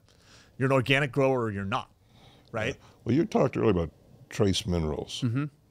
And there's a bunch of trace minerals out there. Yeah. And when you grow with organics and you use products that are kelp-derived, seaweed-derived, they're going to have a lot of these extra trace minerals. So this is another avenue that you guys are starting to research. Definitely. Yeah. And what are you finding out about all of these trace elements? That's really interesting that you mentioned that. So we just got a new piece of equipment called an inductively coupled plasma mass spectrometer. Oh, wow. That's an expensive piece of equipment. Yep. It's about $150,000 new. Jeez Louise. Yeah. And so we're actually able to do what's called semi-quantitative analysis. Okay. Almost everything on the periodic table in one shot.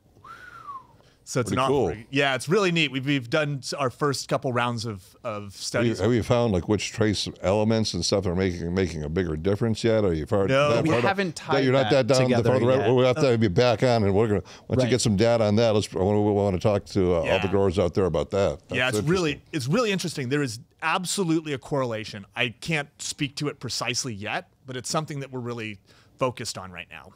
So you look at products like azomite, Sure. or another product called Eve that we've used, and both of these things are from mineral beds. Yes. And so they've got all these trace elements in there, and you add these, and it does something to the plant. Yeah, we're a big fan of azomite. That's Yeah. one of the Yeah. things we use in our organics. Yes, it's a phenomenal product. And Eve is Glad to hear it. Yeah, it's a digested version of, it's not the same as azomite, but it's similar to it, and it's used as a foliar spray, and like, you can root drench with it as well, or I like to mix azomite into my soil, and you see the difference. And Cool. that's to that point you were making, where like synganic, as I like to call it, is better. It's because as indoor. I hate the word synthetic though. Yeah. Mineral-based sounds much better. But synganic is a word. Wait, what was the one- what was the It'll one be you in the prefer? Webster's dictionary pretty soon. Yeah. But I mean, as indoor guys running pure salts Yeah. in substrate, like we're always trying to replicate what is contained within the soils outdoor. That's really Yeah.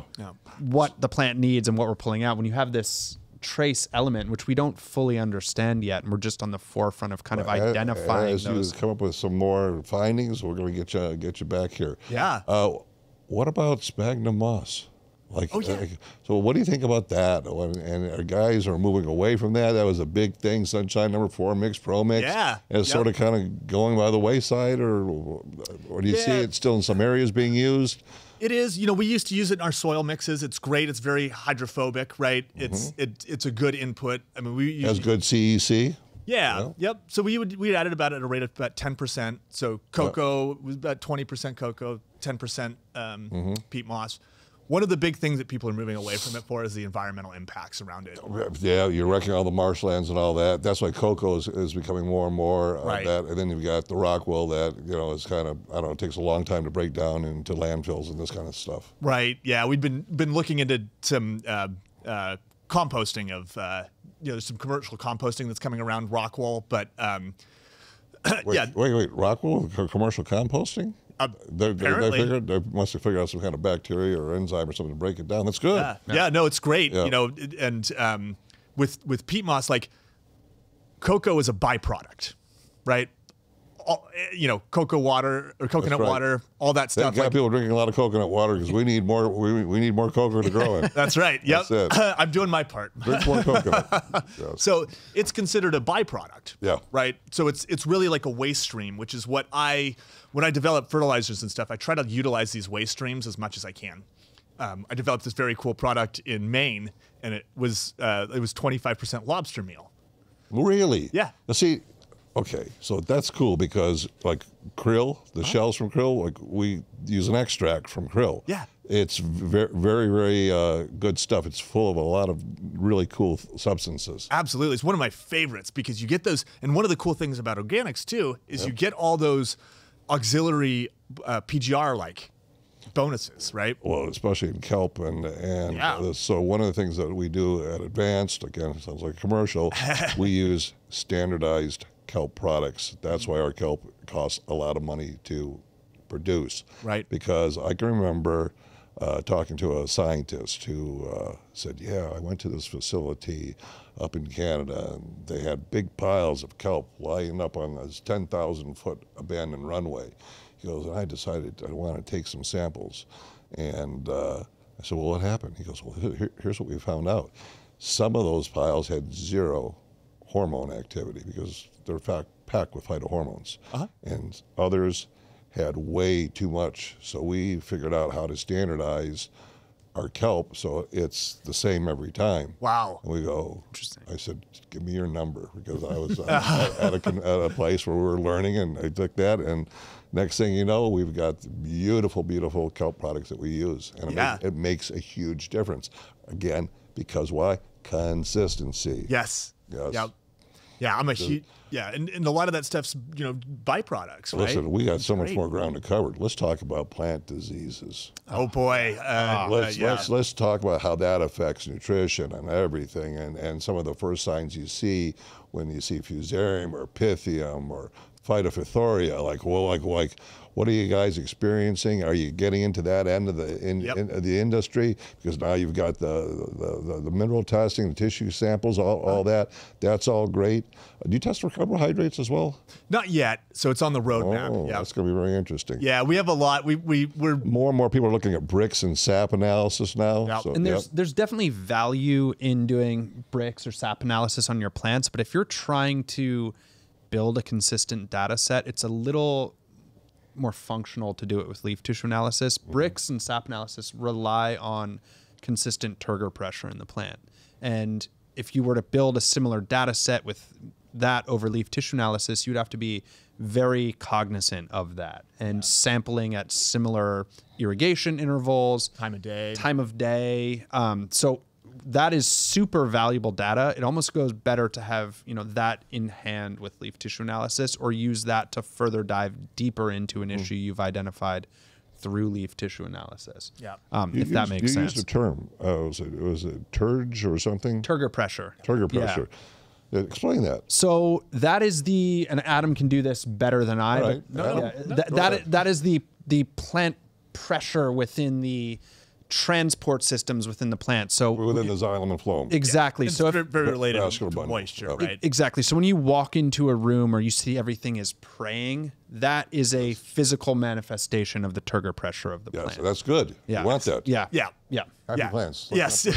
Yep. So Sam's point, really, like if you come in and you take a sap analysis from a droopy plant, Right. you're going to get a different result versus the hands up praying plant, right?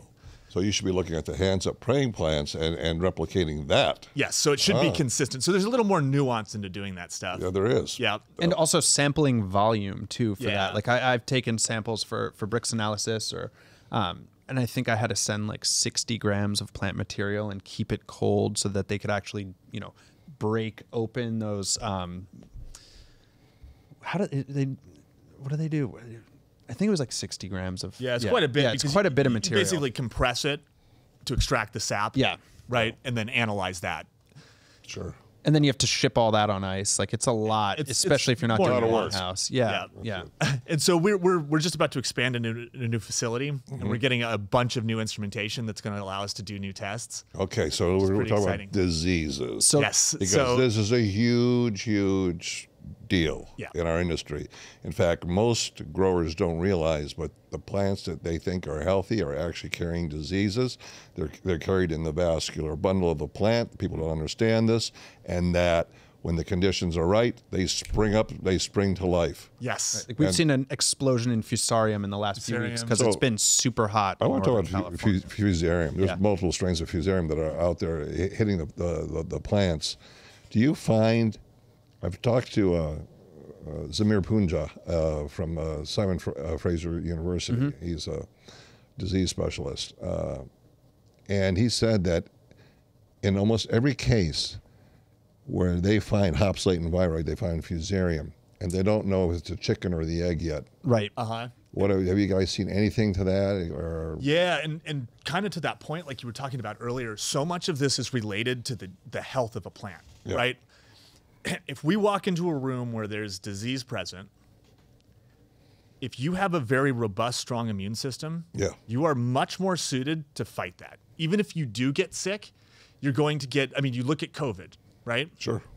Who were the people that got sick and passed away from COVID, right? It The ones who they put on the ventilators. Well, yes, yeah. That's a whole true. other story. Yeah, we're not going to get into that. Yeah, But yeah. it's people with weakened immune systems. Yes. Right? That are immunocompromised.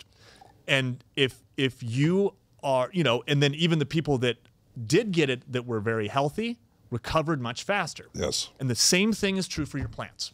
So if you have a healthy plant with the correct nutritional concentrations and proper feeding, your plant is naturally going to be able to resist disease and pests better. Agreed. Definitely. But we have seen, we're rolling out right now. We do fusarium, pythium, a battery of viroid tests. And do you find that a nutrient is affected first with, let's say, fusarium or pythium, like you have a telltale sign that you can say, that's probably going to be fusarium without even having to look at it. Then you find out, it was fusarium, and which strain of fusarium. Yeah, we can usually tell when there's a diseased plant. So a diseased plant versus a healthy plant is going to have a much different nutritional profile. Really? What's the first telltale sign so that our growers out there will understand? Yeah, so if it, again, this is the beauty of leaf tissue analysis, because you may not see a visual indication of this, right? But if we test your plant and we go, holy shit, this plant right here is very healthy, this next one is low across the board, you need to get that checked out. We need to do disease, because again, by the time you see physical manifestations of hop latent viroid, of fusarium, of pythium, it's been there for a long time. Yes, it has. It doesn't pop up, it's not overnight, right? And so we can actually catch this early, because the plant's too busy fighting these diseases to absorb nutrients. Yeah, that's why we came out with the voodoo tabs. Yeah, Those because they protect things the plant are against wild. all that. Yep. So you've used them. I haven't used them personally, but I've seen them in the last few months being used more and more in facilities. And truly, the health of the clones I've seen treated with them and the actual root structure is unlike anything I've seen from any other manufacturer. Those are just A lot of game science. changer. A lot of science went into, and we have a new. When we bring out our 8th generation products that will be coming out the first quarter of 2025, there is a newer formula, better formula than those tabs, and there'll be V3 tabs. Oh, cool. Yeah. And That's awesome. as a side to the recording, didn't we see or identify an issue specific to fusarium or pythium that was tied to manganese? Yeah. I'll explain that. Just go on. It's okay. You're There on are definite- you're on the cutting edge here. So share with us. Yeah, I mean, it's not super definitive yet, but we've seen Okay. a pretty interesting correlation between manganese concentrations and fusarium. Really? Yeah, That's which fascinating. It's very interesting. I'm not sure if it's the fusarium that's interacting with it or what exactly it is, but it's something that we've noticed, right? I mean, we're scientists, so we take multiple data points and then correlation before we start to make really bold statements. But it is a trend that we've seen, right? And so we're looking, and this is the beauty of our data system, because we collect so much information. It's not just a leaf tissue analysis, right? We look at all the environmental factors, and all this stuff's documented. What nutrient lines they're using, what the lighting's like. As many details as we can get about the cultivation, because it leads us to interesting conclusions like this. Yeah. Right? And speaking of manganese, one of the really fascinating things that we discovered this year is that fertilizers that are very high in manganese and sufficient in iron, the plants will be deficient in iron because the plants suck up manganese preferentially over iron. Yeah. Cannabis is an accumulator plant. It sucks up all kinds of stuff. You Totally. gotta be careful. Yeah. Yeah. So it's interesting. We usually recommend that people start to feed manganese later on, right? You start to ramp that up later on, because if you feed a bunch of manganese in the beginning, you're going to end up with 1,000 parts per million in the tissue at the end. Interesting. Yeah. To the pathogen point, I think one of the other issues, I had hop latent viroid in 60% of the genetics sorry to hear in my that. library, as a lot of other people have dealt with. But more often now we're seeing compounded issues. So you may have hop latent viroid, fusarium, and then alternaria, septoria, some of these other soil, if you're outside, some of these soil-based pathogens really causing issues. And then only if people are only focused on the hop latent viroid, they'll do that test, they'll throw out some genetics. These things can permeate through a facility pretty quickly, especially if you're not using aseptic practices and you're not as careful as you should be, or you just don't have the time to really focus on it. And once you get to a point of total infection in the facility, no matter anything else you're doing, you're not going to be able to hit those marks you need to stay afloat. So that's one of the most important things, is having a plant health as your basic building block for everything else. Healthy plant with the right nutrition will fend off a lot of diseases. Yeah. Right, And right. we're working on a screening panel right now to be able to, we're hoping that this is going to work, that we're going to be able to take runoff and identify pathogens in the runoff, rather than having to do very intensive, sampling. like looking for cancer in your blood. They have tests now that, like the Grail test you can take. Yeah. You Yep. take a blood sample to tell you whether you have, that's like 66 different cancers they can tell by the proteins that are in your blood. Yep. So the Yeah. technology is there. Totally. And actually, so we're looking at a piece of equipment called a MALDI-TOF, and Okay. it's a mass spectrometer. Yeah. And it basically blasts the samples with a laser. So what, then you're going to build an assay eventually for diseases? So it We're actually blasts it- building a pathogen lab Yeah. right Really? now. Yeah. And so it basically, through the protein profile that the mass spectrometer can detect, it'll identify which species are present. Wow. And it does it rapidly. So a lot of 3 seconds a sample. 3 seconds a What? sample. Yeah. That's incredible. And Yeah. Who makes the machine? There's a number of manufacturers. The one we're looking at is Hardy Diagnostics. Hardy, okay. Yep. I think one of the other issues that people have with pathogen testing is the quality and reliability, but also the time it takes to culture and prep and wait for your results back, especially the nursery folks who are out there selling genetics into the marketplace. Having quick turnaround time is super critical for them, and having reliable results that they can trust is also that's a huge issue one we've right seen in the now. market lately. Is our focus is nutrition, but plant health on the pathogen and disease side is so important. They're so tied together, which is why I think with the lack of really good pathogen testing out there, that's why we're building our pathogen lab. So when will that pathogen lab be up and running for us? So folks can start calling you up and having you look at that as well. We do currently do pathogen testing. You do? Yes, But yeah. we're expanding that offering substantially in our new facility. Yeah. All So right. we're shooting for October 1st to have Is pathogen testing expensive? yes and no. Good pathogen testing is not cheap. Okay. And that's one of the problems that we've seen is these very low cost tests tend to be very unreliable. Right?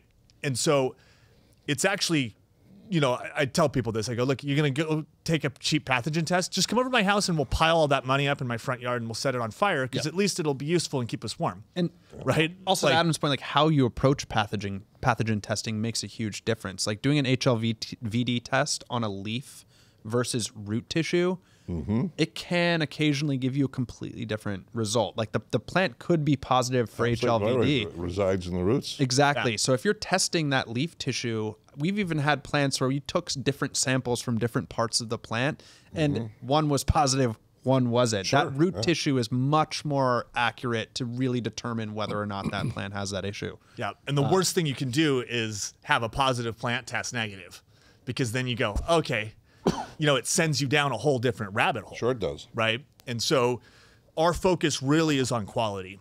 We're not the cheapest out there. We're definitely not the most expensive, but it's How long does it take for a pathogen test turnaround to find out? Because we can do hop latent viroid in 1 day typically. Typically 1 day, but it also, for us right now, it's just dependent on the sample volume. what about fusarium? Through and those the other labs. ones, Pythium? Those are They around, take a little bit longer. You've got to culture them on selective media. Okay. So we're hoping to introduce some new technologies to Here's speed this here's up. the thing. When your plant has diseases, it's going to affect your yield by substantially 60% or more. yeah. And so investing in great pathogen testing, as great tissue analysis, is the 1-2 punch. It's a great insurance policy, better than buying any crop insurance policy that's out there, and it doesn't cost that much. Right? Because again, this at the input this is not a line item anymore. This is a necessity that is in direct correlation, inputs, product output. Yes. And I wish more investors and owners of facilities would take the time to understand that. Absolutely. Like look at any pro sports team. This is an analogy we like to use a lot, but they've got team doctors, team nutritionists. They're monitoring Yes, they do. what they're being fed, how much water they're drinking. They're taking blood samples to see if there are any issues they're not aware of. And for you or anyone to compete in this market in this day and age, you have to treat your plants like they are competing in a pro sports team. Yes. Like you've got to do Because everything you can. Yeah, They are. Yeah. It's a very competitive marketplace. It is. And Yeah. consumers are becoming more and more aware of different outcomes and how it makes them feel and what they're looking for. Absolutely. And as the price of cannabis, drops and has dropped by tenfold, all of a sudden you don't have that luxury. Like back in the day, if I got 3 pounds instead of 4, it's like, well, that sucked, but whatever. I still have a whack of money. This has made a shitload of money, right? And now it's like that, like we talked about earlier. I mean, a pound per light or pound per plant. I mean, that can be the difference between a successful year and closing your doors. Yeah, absolutely. What else have you discovered that you'd like to speak about that maybe we haven't touched base on? We covered a lot of ground, but there's still always that's something that we missed.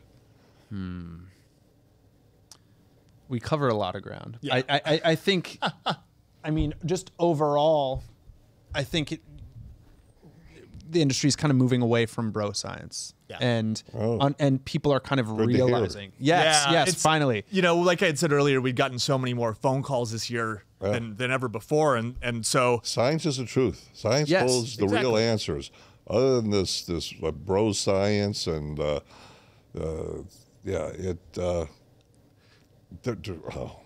there were so many untruths in this industry when Advanced Nutrients first started. Oh, there's so many myths out there that are not accurate, and a lot of that is going away. And now what they have to realize that there's another reality that is in our industry, and to utilize the tools, the data, information to optimize your outcomes. absolutely. Exactly, Yep. yeah. And, you know, we are just scratching the surface of We are. understanding We are. the cannabis plant. Because, as you said, there was a tomato guy, you were making tomato paste Yeah. or whatever. Yeah. They had a big book and he could tell you exactly how to do that. Well, with AI and everything that's happening, eventually we're going to have that as well. I don't know how many years it's going to be, but I imagine within a decade we'll probably have books like that. Yeah, and we're Guys going to are- do our best. You're already to starting to contribute. compile them, it sounds Yeah. like. Yeah. That's good. Yep. And, you know, it's there's so many aspects of cannabis that we don't understand. I mean, we still don't even really understand, you know, there's hundreds of terpenes that are produced in cannabis. It's crazy. Oh, yeah. You look at like mint and there's 2, right? We used to do a lot of terpenoid studies, you know, nutritional studies on mint because it's so easy to measure. Well, Right? and we're big sponsors of CanMed, always have been since they started in Harvard. It's going on the 9th year. And one of the scientists from Czech Republic came. He's one of the leading scientists in cannabinoid research. He said that there is over 500 different cannabinoids that they believe, and over 2,000 different compounds that cannabis produces. And it's very unusual. It's going to be. Yeah. There's so much opportunity out there and looking at different strains and the different kind of chemical compounds that they make and where they can be used to improve our lives. So my business partner did this study where he spiked, I think it was something like 20 different strains of cannabis with pesticides. And when he analyzed them, the recoveries of those pesticides varied significantly from strain to strain, which means that there was substantial chemical differeres between those strains that were causing this inhibition in the measurement. Some cannabis plants actually produce pyrethrum. Yeah. And if you look at the chrysanthemum flower, they have the same genetic code that is in cannabis. And so in the beginning, a lot of cannabis was testing positive for pyrethrum. They don't understand it was the actual plant was producing it and making it. There's so much we don't know about this Oh, plant absolutely. yet. Right. And, you know, I saw that all the time in pesticide analysis. You'd see the peak window for pyrethrin, and there's all these other compounds in there, and they're hits, right? But it's not quite there, but, you know, it produces pyrethroid-like compounds. And it's so fascinating. So we are in the process of acquiring a high-end mass spectrometer. It's called an Orbitrap Fusion. Whoa. They're about $800,000 new. Really? Yeah. And what's that going to do? So it can do, one of the cool aspects of it can do untargeted analysis. So we can take products, we can take cannabis, we can run it through there, and it has over 1 million compounds in its database. Jesus. And so it'll give you a chemical breakdown of, you know, whatever that sample is that you've introduced into it. This is our Ferrari. Like, Yeah. this is what we're excited about right now. This can PFAS, basically this is pretty much the coolest piece of analytical equipment we could get our Really, hands really on. neat. Yeah. It's ultra sensitive. And so we're going to be rolling out some pretty interesting cannabis studies. Okay. And then Well, where do you think the future of cannabis is going from your perspective, from what you've seen? I think that the future of cannabis is going to be a set of boutique growers like Napa Valley Okay. And a lot of the other, once it becomes federally legal, there's going to be fields of cannabis that are going to produce all the oil, edibles, The $2 chucks of the cannabis chucks world. of Yeah. the world. Yep. So if you're not thinking about the future and growing the highest quality, best product right now, you're going to be left behind. I agree. Absolutely agree. Genetics. What do you see in genetics? What do you think? Where's it all going? That's a really interesting one too. So one of the things we talked about pharmacogenetics for humans earlier, that is something that we want to look at too. Is how Go ahead. oh, sorry, the genetics of the plant and how those match up to nutritional needs, how those match up to, certain classes of compounds being produced. There's so little that we understand about cannabis genetics right now. Basically using genetics to identify a potential nutritional roadmap. So for myself and my facility, I did a lot of pheno hunting with our team. And we would sometimes have strains that would blow it out of the park in the first run. We'd have others that were just duds. We'd run those for 3 runs indoors to figure out what our keepers were.